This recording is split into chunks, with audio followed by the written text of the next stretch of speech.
Amendment bill, इसको लेकर जो हंगामा चल रहा है, एक तरफ भाजपा पूरी एड़ी चोटी का जोर लगा रही है कि किसी भी तरह से वक्फ को कंट्रोल हासिल कर ले, और दूसरी तरफ हम देख रहे हैं कि इसको लेकर जिस तरह की जागरूकता होनी चाहिए थी वो नजर नहीं आ रही है। क्या कहेंगे इसको लेकर? देखिए, ऐसा है कि जिस दिन जेसीपी बनी थी, जेपीसी बनी थी, उसी दिन ये तय हो गया था कि ये भाजपा गवर्नमेंट है, ये कहीं ना कहीं मुसलमान को तंग करेगी और इसका फैसला हमारे से नेगेटिव जाएगा। तो इतने बड़े बड़े दानिश्वर रहने के बाद जो है फैसला इनका मुसलमानों के खिलाफ गया। जिस तरीके से उत्तराखंड में इन्होंने कॉमन सिविल कोड लाया और कॉमन सिविल कोड लाके इन्होंने ये कहा एसटी एसटी इसमें बाहर है, एसटी एससी इसमें बाहर है, तो सुप्रीम कोर्ट ने बोला ऐसे कैसे हो सकता है कॉमन सिविल कोड की एसटी एसटी बाहर है। इसी तरीके से मुसलमानों को जब बम्बई में जेसीपी आई थी, जेपीसी आई थी, तो मैं खुद उसमें पेश हुआ था।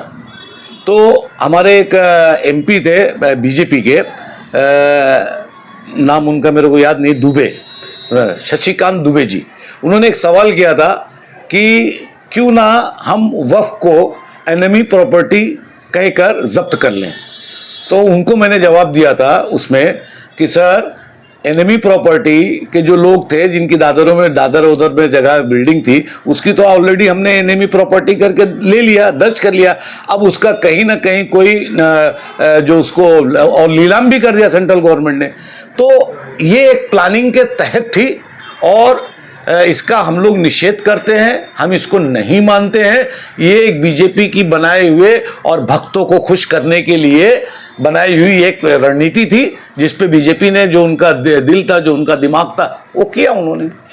मौजूदा भाजपा सरकार की जो दो बैसाखियां है, नीतीश कुमार और चंद्रबाबू नायडू, इनकी तरफ काफी नजरें थी मुस्लिम समाज की कि ये कुछ करेंगे, लेकिन एक तरह से तो धोखा दे दिया उन्होंने। एक बात सच्ची है कि हमने भी जब एक कहीं तकरीर हुई थी हॉल में, डायमंड हॉल में, तो मैंने भी बोला था और मैंने पार्लियामेंट अपने असेंबली चुनाव के अंदर भी बोला था ये बात मैंने, कि हमको ये उम्मीद थी, बहुत ज़्यादा उम्मीद थी कि नीतीश कुमार और चंद्रबाबू नायडू इसके ऊपर कहीं ना कहीं बात करेंगे। लेकिन मैं ये देख रहा हूँ कि जब से बिल पास हुआ अभी तक इनका कोई स्टेटमेंट नहीं आया। इसका माने कि माइनॉरिटीज़ के लोग अभी भी होश में आ जाएं और ये बेवजह की मोहब्बत करने वालों से दूर बचे। भाई साहब, उलमा कराम का इसमें बड़ा रोल होना चाहिए था और खानकाहों का भी बड़ा रोल होना चाहिए था, क्योंकि कई खानकाहें भी वक्फ में है, मसाजिद भी वक्फ में है, लेकिन देख रहे हैं कि काफ़ी खामोशी नज़र आ रही है। मुमरा शहर में एहतजाज हुए हैं, लेकिन यहाँ पे वो पार्टी की बात नहीं है। एक ही जगह एहतजाज इसमें नज़र आया है।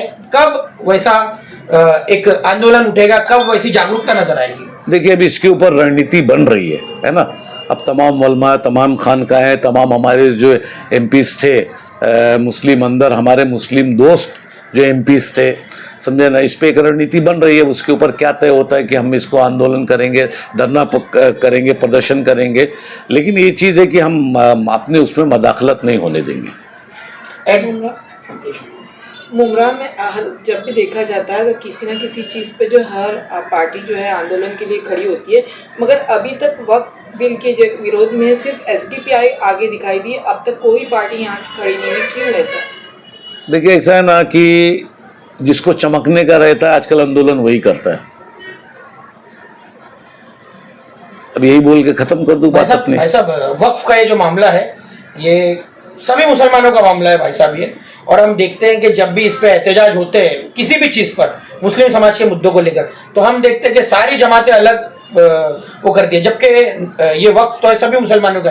क्या कोई ऐसा आंदोलन आपके अधीन, एक धर्म गुरु मोइन मियां साहब किबला से जुड़े होने के नाते, ऐसा कोई आप विरोध प्रदर्शन करेंगे जिसमें पार्टी ना देखी जाए, मुमरा शहर की सारी अवाम उतर के आए मुमरा स्तर पर?